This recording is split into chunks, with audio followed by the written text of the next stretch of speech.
So in this video, I just want to share some cool tidbits of my journey so far in Peru.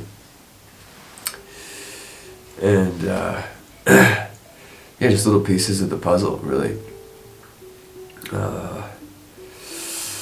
Started out pretty good. I went directly to Casa de la Gringa in Cusco. It's like in the hills of Cusco. And we sat with a lot of San Pedro in the Maloca, and there was just, that's just such a beautiful medicine. The San Pedro is a cactus that grows out here. It's native to these lands, so sitting with that medicine here in Peru is like such a gift. You can really feel there's like it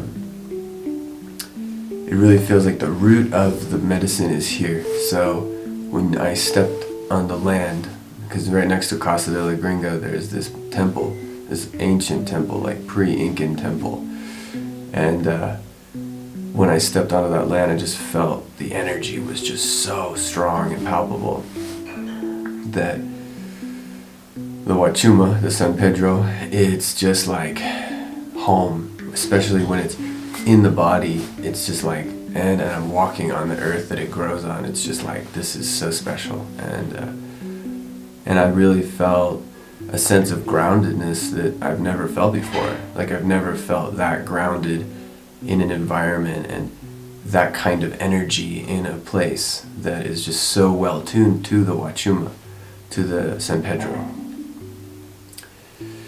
There were times I was just like rolling around in the grass, just like in just feeling the ground again, like feeling what it is to be a human being on the earth, like the lightness and the heaviness, and just being able to like feel it again, and that connection to the earth again, which I really feel is another tidbit here. It's just like, not only tidbit, but like it's an immense sensation and reconnection to the mother, the earth, you know. We are born on this earth, you know. I mean, it's the only one we've got right now, and I hear that a lot, and it's just like, it's true. It's our home, you know. Your casa, your home is one thing, but you know, it all comes and goes to the same place, from and to. You are standing on the earth, whether you know, whether you feel it or not. And I think one of the big takeaways right now is to reconnect, and to reconnect to the earth, and to feel that resonance again, and to hear it, you know, to really feel it in the being. And these medicines, the Huachuma can really help to connect us back to the earth, back to that Pachamama, which Pacha means time and space in Quechuan. So it's actually, it doesn't mean what we, maybe a lot of people think it means Mother Earth or something. Pachamama, well, it means mother, time and space, mother of time and space, really. So connecting back to this, like, this holographic place that we're all in as a creation, as a creations walking on a creation in a creation. Can get a little bit juicy, you know, really like diving into what it is that we're all a part of. And it's that I feel so deeply we all desire to be connected and to be rejoined into something that we already are, and we're made of. You know, we're made of all the elements: the fire, the water, the earth, the air. And so, you know, in these journeys we do different, sometimes we do doorways. We take an altar and we open that altar. It's just a cloth, and it has these representations of the four doors. So sometimes we work with first we start with the fire, you know, the fire of life, the birthing. And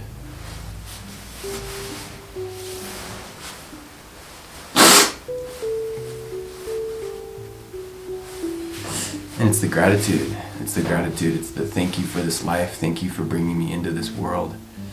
At Casa de la Gringa, we would go to this temple, and inside the temple there's actually a vagina, a womb, like it goes in, and we would go in there. Before we'd go in there, we would honor, we would ask, for guidance and protection, and forgive our ancestors. And we go in, and we ask for forgiveness inside that womb. We say, thank you for bringing me into this world. Thank you to my mother for bringing me into this world. It's that gratitude. It's just whatever way, shape, or form that it comes through. It's that fire of the birthing process. And we open the door of the fire, and it's a beautiful reconnection to I was born here. This is the earth I was born into. This is the life I was born into. This is the body I was born into. Thank you to all my ancestors, for they are what I am. And really their prayers are what brought me here, and I'm constantly receiving those prayers, and I feel that that's such a gift to reconnect to that understanding, and not just understanding, but the knowing, meaning you start to feel it. You feel the gratitude, you feel the blessings that are being bestowed on you and on me, on everyone, and it's a tuning in. Sometimes we can feel really destitute, empty, and like we don't have any purpose, and we don't know why we're here, we don't know where we come from. And that door, that fire door, helps us understand where we come from, and also why we come. Not necessarily the clarity yet, but the push of I want to be alive, I want to live. And that's the fire, it's the fire of life. It's the spirit of I don't know why, but I want. It's the curiosity too, as well, of just the child, the baby being born, and wow, the first breath.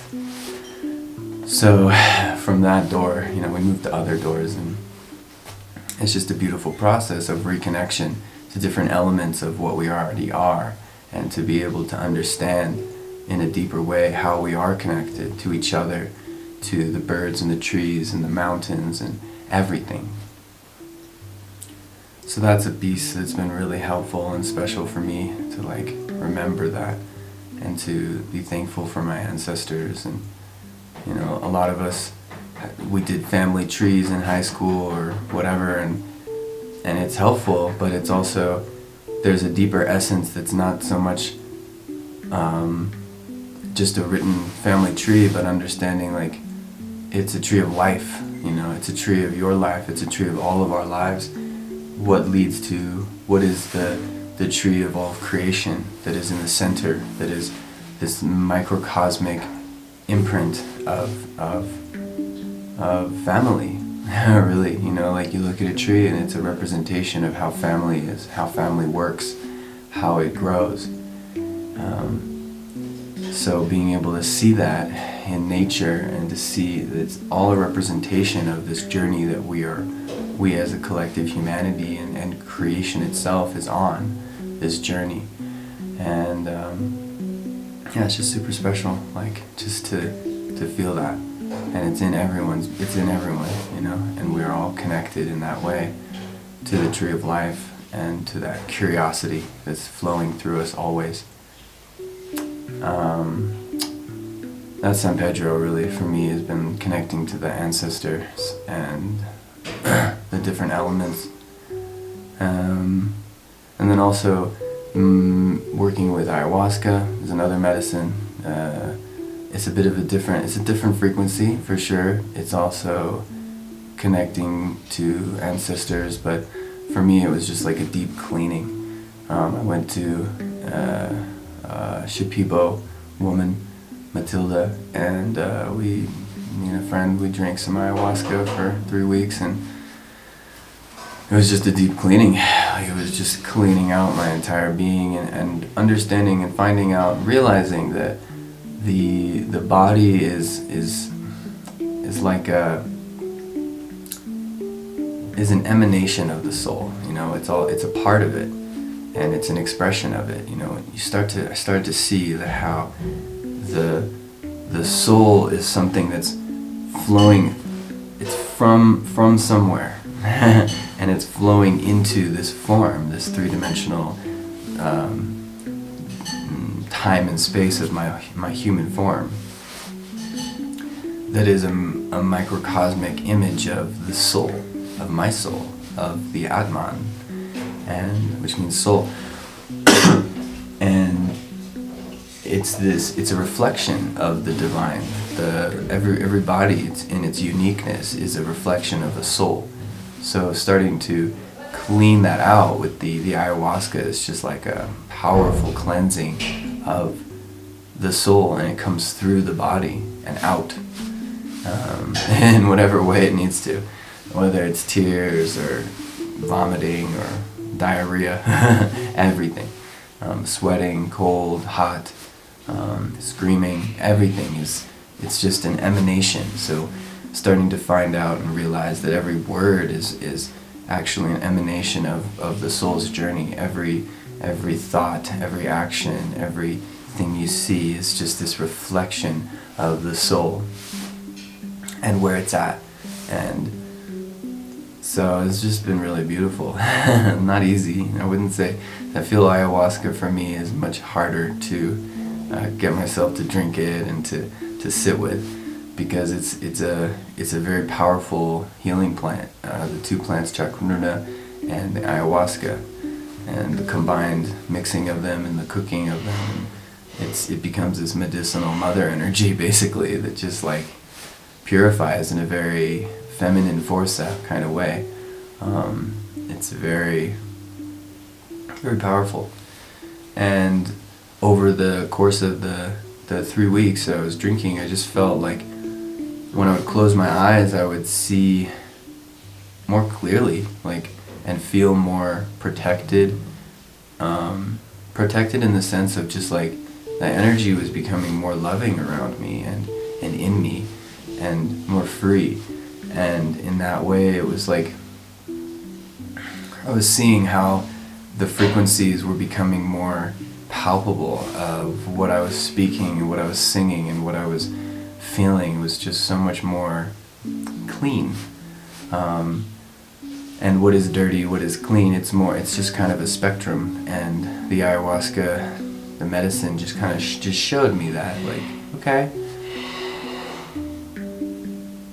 It showed me what it is to be in surrender, because I feel that what clean is actually just more surrender, more self-giving, and more of a capacity to see, a capacity to feel, and allow that to be like I received a lot more capacity to sense energies, like sense feelings in the room, and to understand and have compassion and love, and have that be an emanation through my words.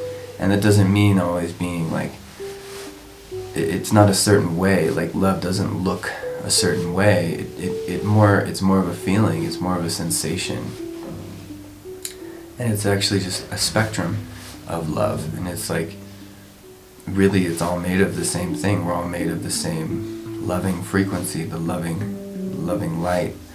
And just tuning into that light that is actually pouring into my being, and what is clean is like opening the tap to that light and to that love, and allowing it to flow into my being more and more every day. And it's in deeper surrender that the tap gets opened, and the water of light can just pour through, and then it comes out in every word, in every action, and every thought. And so things become cleaner in that way. Another thing is just seeing how the people live here. It's a lot more in tune. Not necessarily in the cities. In the cities it's city life, but there's still so much wisdom here in Peru. There's a lot of the Quechuan people who, inhabited, they lived in these mountains, and they respect these mountains and understand that, like, this is where the food comes from. It grows for us to be in this abundance. A big understanding that came to me was, what is abundance? What is it to be truly abundant in this life? And I'm starting to realize that abundance is something that is it is actually universal. It's not so unique to each person. It's not like, um, it's not necessarily what you wish for or you dream of or what you want that you receive it and now you're abundant. It's actually a collective whole that we and it actually goes along with the bodhisattva heart as well. There's an element to abundance that is like, if the air is not clean and everybody's breathing it, then no one's abundant. But if the air is clean, then now we all have this abundance. And it's not that one person is going to have clean air and everyone else isn't, unless you're walking around in like a little air purification tent. You start to realize that now what is abundance is actually a shared collective reality. So if the food is not nutritious and it's not healing food, it's like full of chemicals and pesticides of all sorts and growth hormones, and we're all eating that. You may have however much money you think you want in your bank account, but your food and your feeling, your body isn't going to be healthy, and this is not abundance. So to be abundant is to feel good. You start to realize that the higher frequencies are happiness, is peace, is a feeling of love and connection.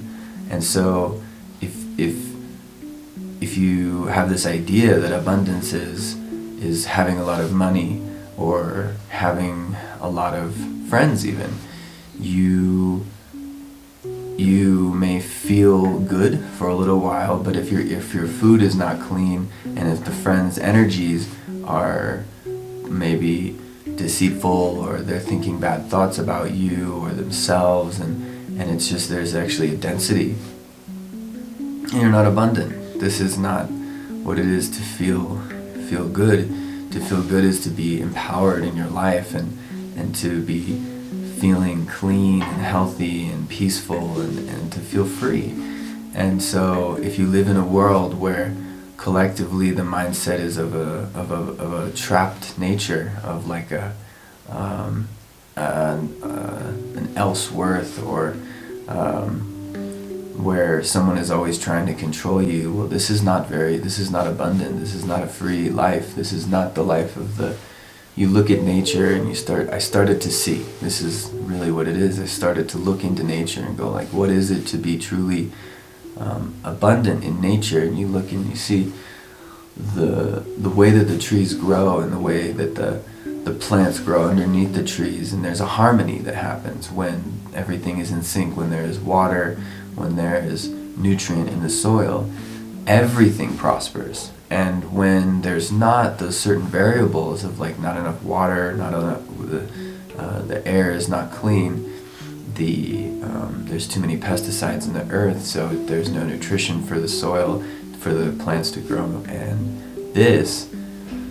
now you start to see, the green it's not green anymore. The plants are dying. It's not as nutritious. They're not able to be in sync with each other the same way. They start kind of like having to battle for nutrients, and there's not enough water for the trees to take care of each other, and some of them have to die. And you start to see, okay, this is not abundance. And what is abundance is when there's a healthy ecosystem and it's a whole. So as a human being, you truly cannot be abundant unless your ecosystem is abundant. Meaning, if the air is not clean, you're not abundant. Like, if everyone's breathing bad air, then there's no abundance there. If the soil is not nutrient and the plants are not full of nutrients, you're not in abundance. So it's something like that. It's like the ability to live in abundance is actually, it comes with the higher frequencies of happiness and walking around and having people smile at you and you smile at them and share joy. It's a very good feeling. It's a really high vibration.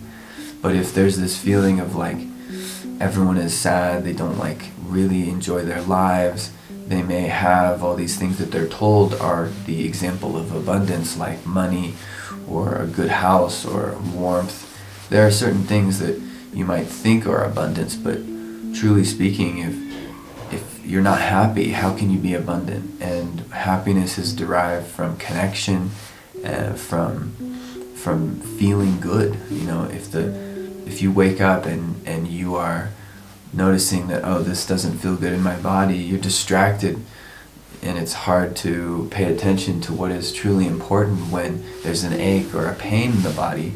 Not that that is an example of lack of abundance, but certain kinds of illnesses are an example, and you see it in the West. A lot of people are getting cancer and diabetes and all kinds of like things that are kind of unheard of.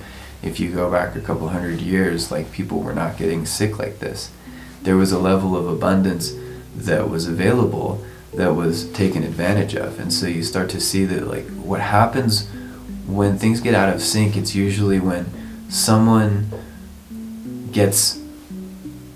wants more than they need. It always seems to come down to a group of people, or just one guy or girl, whatever, who just starts to desire more than what they already have, and they start to trade off their community, like the well-being of the collective, for their own desire. And this creates a disharmony. You know, plants or nature doesn't seem to have this disharmony where it's like one plant will just take over everything, and yet it's a human thing. You know, I guess you see, like, certain plants do take over, but it doesn't necessarily negate the possibility for other plants to come up, and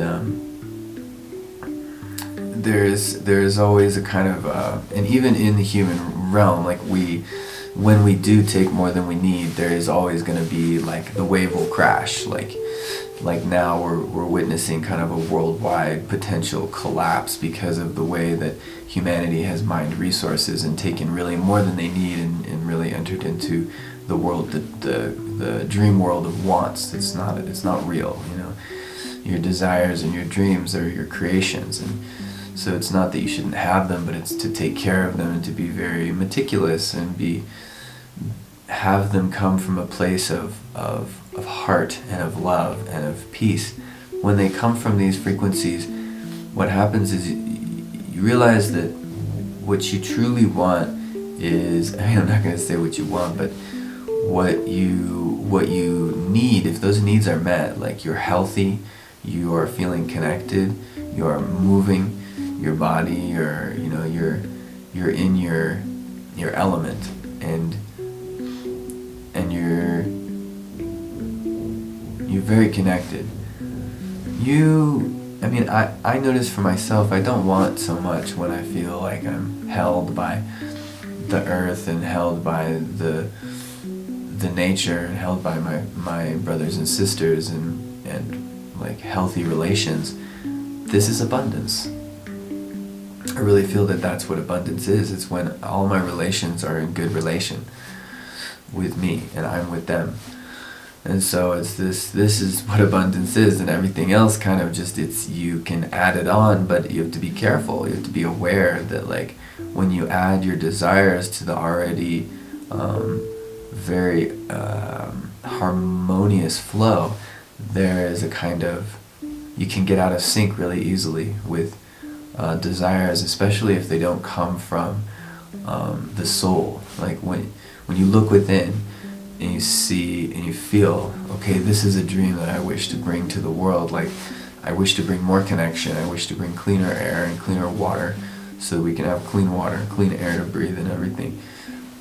This desire, it feeds the population. It feeds everyone. It helps everyone. When you find a way to be in sync with nature, even, like, so that what you're eating, you're planting the seeds, you're growing more, you're creating a sense of abundance for everyone. But when you becomes this very tight, molded thing that is just about you and it's just about self, it's like, not that you should not think about yourself, but it's, if you think about yourself in the sense of, like, I want this, this, and this, and this, and you don't take anything else into account, just that you have this desire to make a lot of money, or you have a desire to drive a car, get a certain car, have this or have that. this isn't really tuned up to life. Life is not about having, it's more about being, and it's more about the present. And so, you know, the natives, the people of the past, our elders, our ancestors, you know, deep, like way back in the past, where the people who walked this earth in a kind of surrender, where they didn't necessarily know where the food was going to come from tomorrow, but there was a sense of harmony and a sense of abundance that you didn't have to think about it. And that's abundance to me. Like, that is the ultimate abundance, is being able to walk on the earth without a care in the world, like not in a carelessness, but a kind of lightness to it. Like, you don't have to fight for your life. You don't have to freak out or stress out about whether or not you're going to be able to eat or have love or feel connection to your people.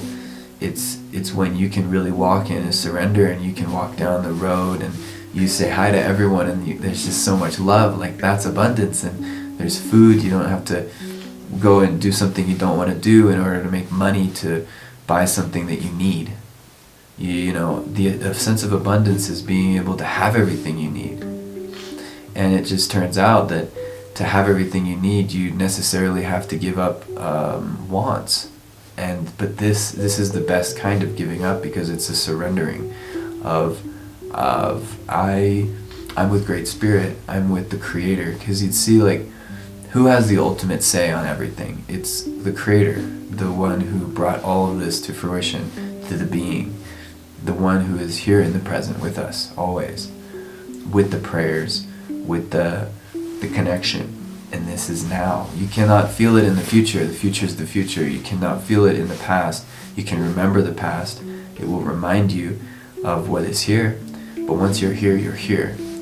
And because you're always going to be here. We're always going to be right here in this present. It's like the river is flowing. You're not the bottom of the river.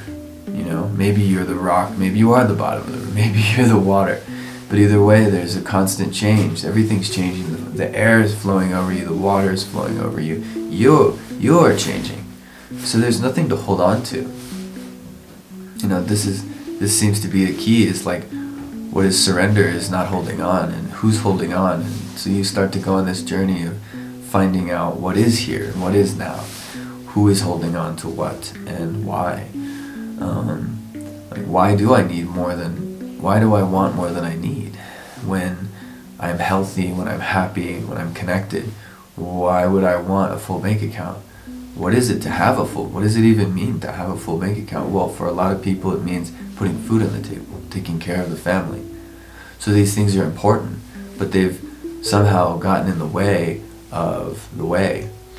And the way is with life, and to kind of observe the way in which this collective yuga, this age, is going and is right now. It's in this phase of like where people are grabbing at things that are middlemen. Like, they just want to, you know, and I get it. It's the age where we feel that what is security is having a full bank account, like millions of dollars in the bank, or having a lot of crypto, or having all the things you want, and doing all the things you want. But this is a middleman to your happiness. What is really, really important is the sense of peace, the self-giving love of I have everything I need, and I have some more, would you like it? And this giving, and then also the receiving of kindness, being able to feel kindness in your own heart and share it, and then not have to expect anything in return, because the sense of abundance is the feeling of being taken care of. And how better can you be taken care of than by the Creator and by the divine orchestration of this life? And it's very much like a musical, or like a symphony.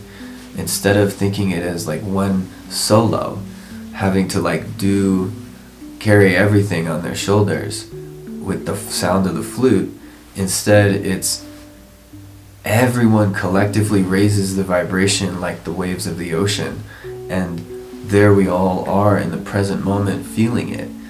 And in this harmony, in this synchronicity, there is always enough, and actually more than enough. Abundance is really having enough and then also overflowing and being able to share that.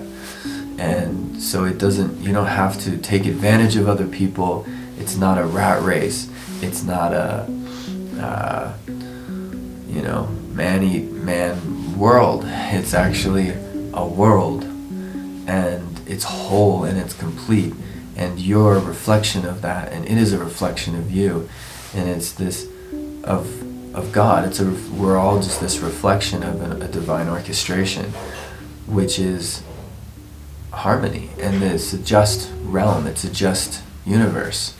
There is nothing unjust. So again, if someone takes more than they need and they start mining for resources to get a bigger bank account or to have a bigger house or to feel like they are more, that's another one. You sometimes you only want money so that you can feel like you are whole. You want a partner so you can feel like you're whole. But really, that feeling is not going to come from having all those things. It's going to come from you not sitting and meditating and like, I am only complete.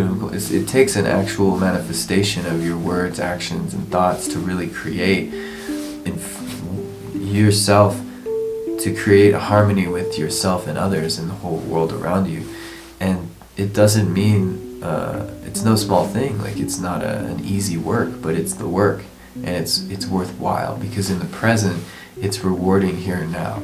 It's not a future thing. Like, in the future I will be happy. I'm happy now.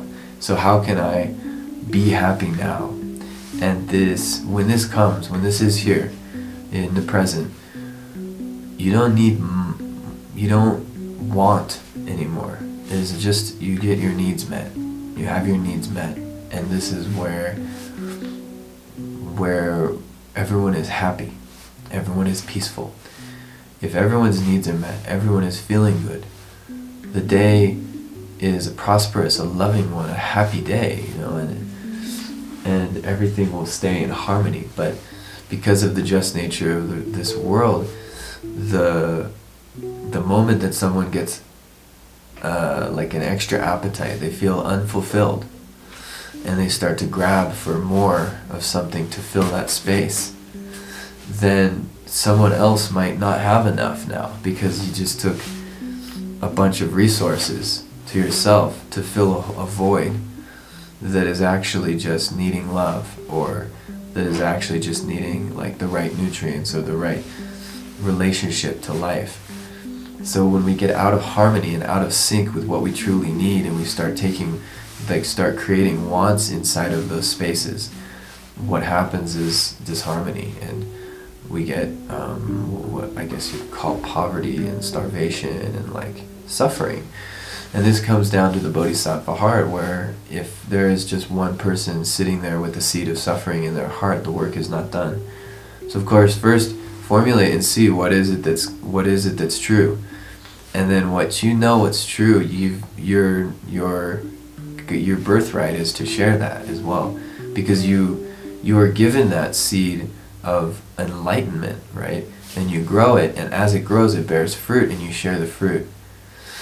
And in this fruit there are seeds, so you give the fruit to people, and it plants seeds in their hearts, and it cures the suffering in their hearts. The lack of fulfillment in someone's heart can be cured by showing them that, well, by giving them love, like really giving them, like caring, giving a shit, really, giving a shit about each other, giving a shit about how good the food is, how nutritious it is, how clean the water is. Like, give a shit.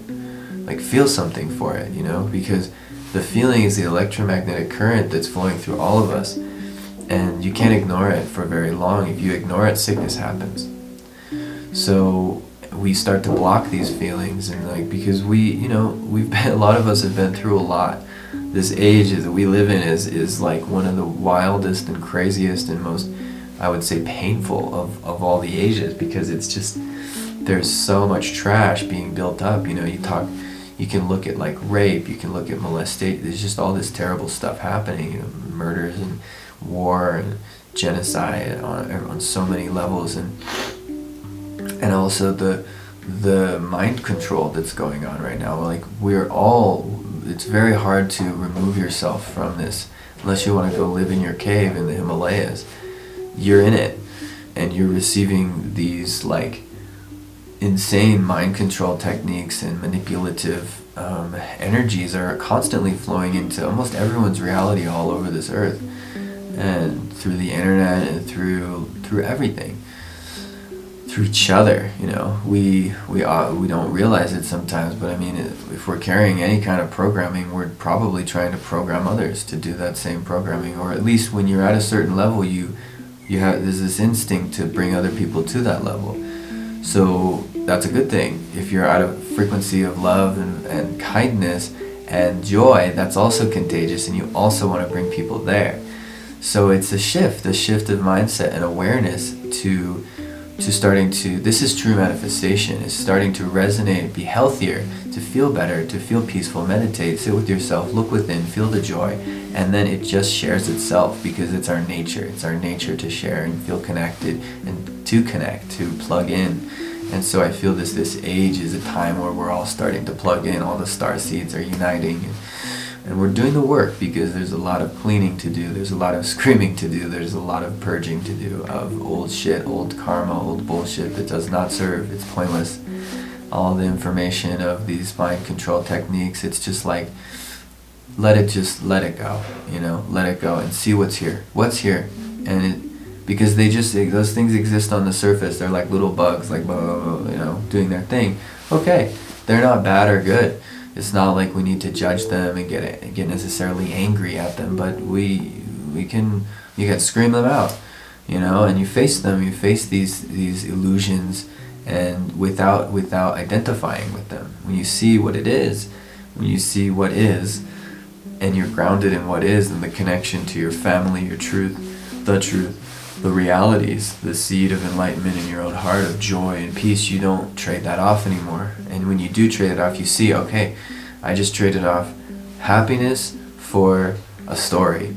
Do I want the story, or do I want the feeling, the embodiment of happiness? And these mind control techniques are convincing enough for most of the population, I would say, to trade off their own joy for an image. And this is kind of like what the ego is. It's not, I mean, on a little spectrum of the ego would be, it's the clinging to an image. It's like, I am this, I am that, when really I am, and that's here, and that's now. I am that, and that is an innate place, innate here, and it's a joy, it's a happiness, like. And it's a self-giving kind of love, but it's not a draining. You don't drain yourself of energy that's a story.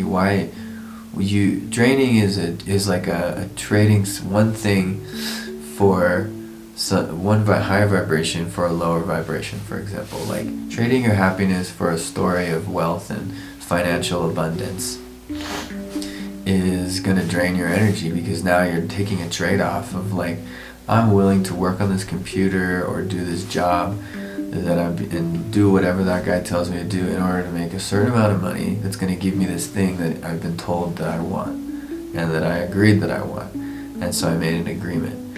I made an assumption also that would somehow bring me joy. Deep down inside, you'd think, I mean, we all want joy. Like, we all want happiness. We all want to feel peaceful.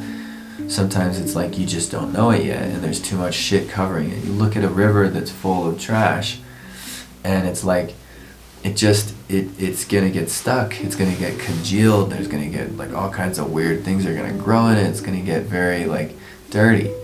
So it's a process of how do I clean those waters, and it's a purging. And the just universe will always, you know, if there's a lot of trash, well, one day there'll be a big rain and it'll wash all that trash into the ocean, and over time, millions of years, of course, that trash will get disintegrated, all go back to the earth anyway. They're all made of elements.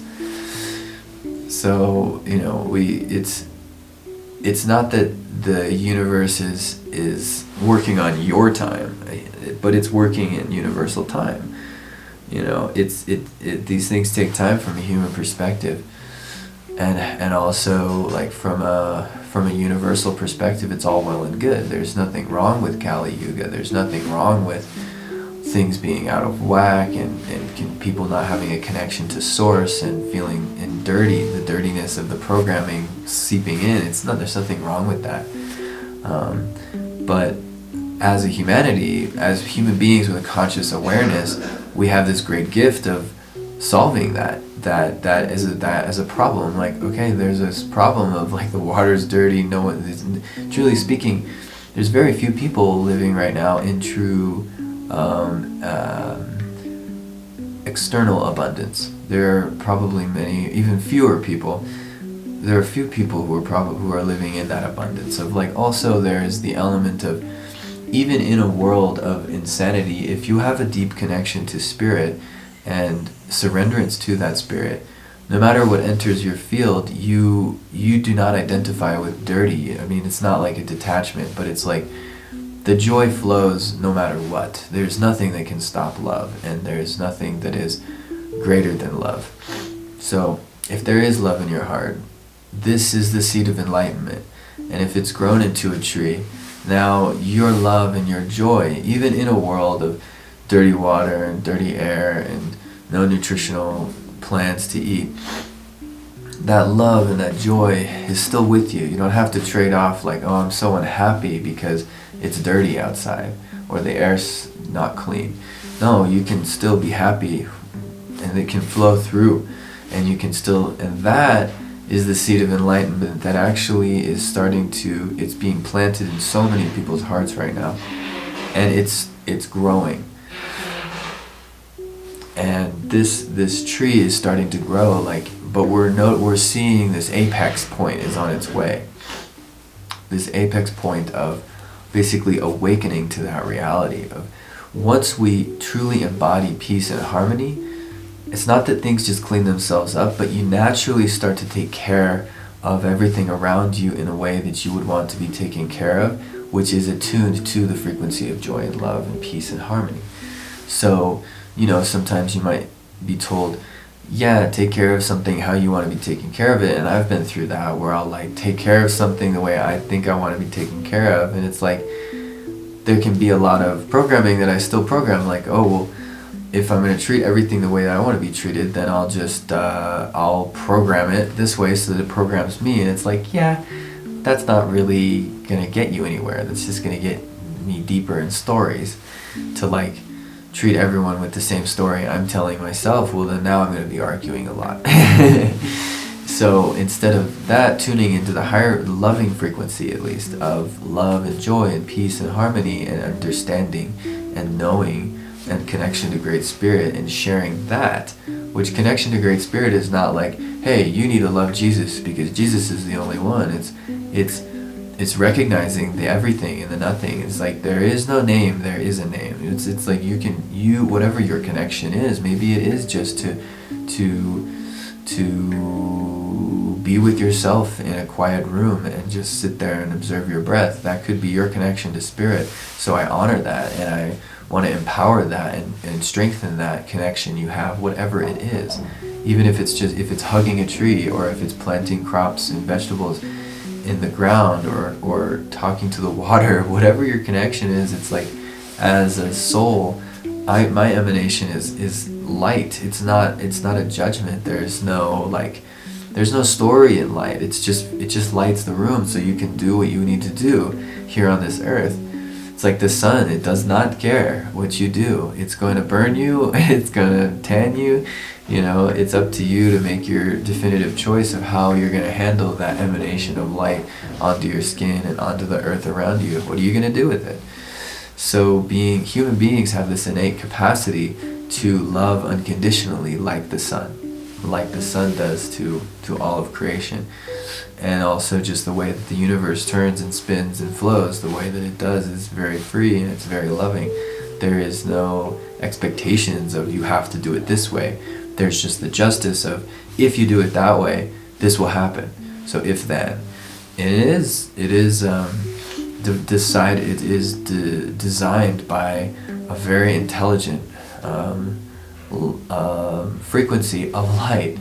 So it's the kind of intelligence that is no judgment. It is a creation without a judgment, only of a knowing, like of a love. And you look around at the universe, it's loving. It's in yourself, it's a loving. Everything that's around and that is, it's love. There is no conditionality. The river doesn't look back when it flows. It just flows. It's not like, oh, there's a toll in this part of the river. I gotta stop. Hold on, I gotta pay the toll, and I'm gonna keep flowing. No, it just flows, and everything just works together in whatever way that it does. The rock disintegrates in the way that it disintegrates. Depending on the forces of matter that come in contact with it. And so as human beings, it's the same way. So we're learning to come in contact with the contactless, with the what's hanging on. What are you hanging on to?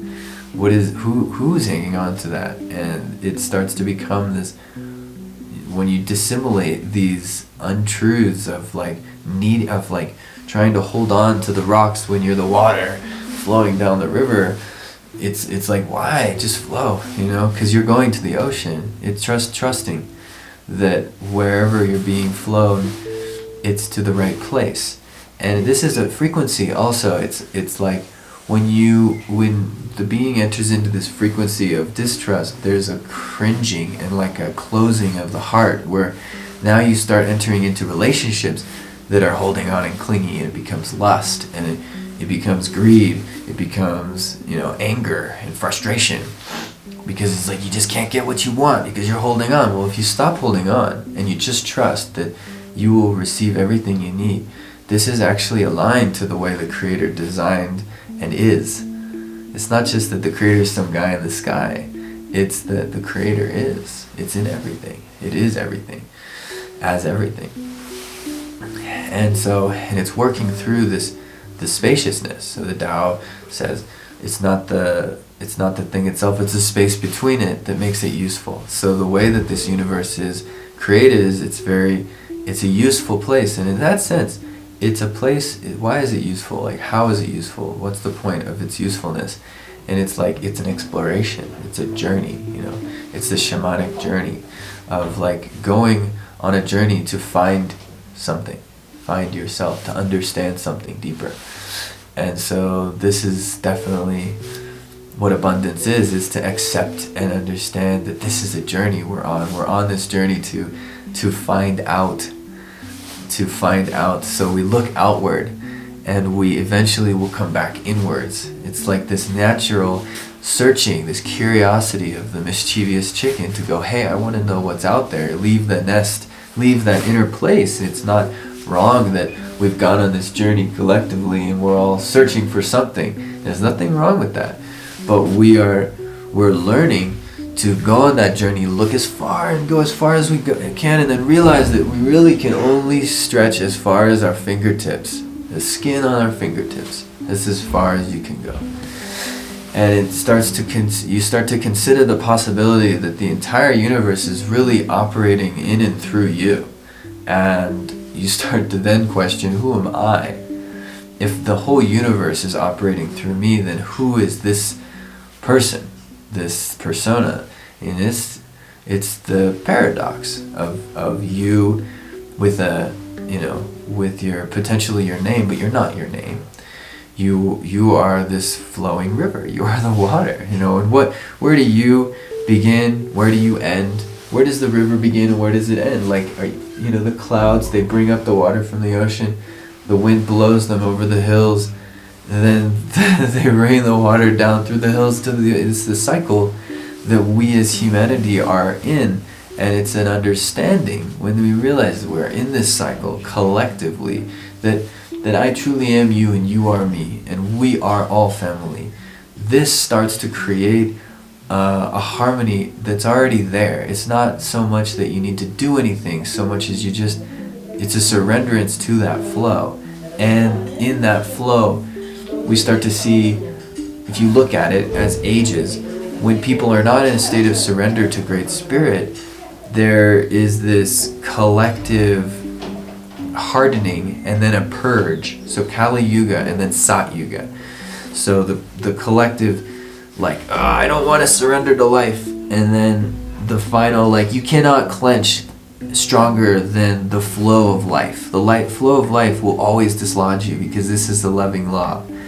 It's so loving that no matter how hard you hold on, eventually the river will fucking flow, and it will push you out of you. And that's Sat Yuga, where you find that the hearts just, they open, you know, they flow, and love becomes self-giving, and there is a sense of abundance, because people start to take care of each other in a truly loving and joyful way. And things become less dense. They become less tangible, more free. Like, you can just be. And again, you don't have to think about what you're going to eat tomorrow. It's not a problem. When you're fulfilled with joy and happiness, food is not necessarily your priority. You know, everything is your priority here and now, whatever it is. And things and experiences, they are a part of this journey.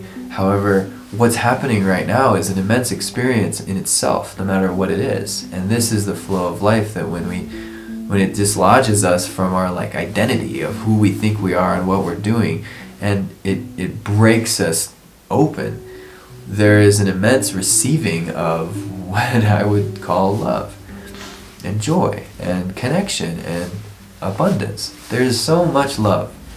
And so these are some things that I've been feeling and like really tuning into here in Peru, and I feel like it's a blessing. And yeah, so thanks for listening. Ciao.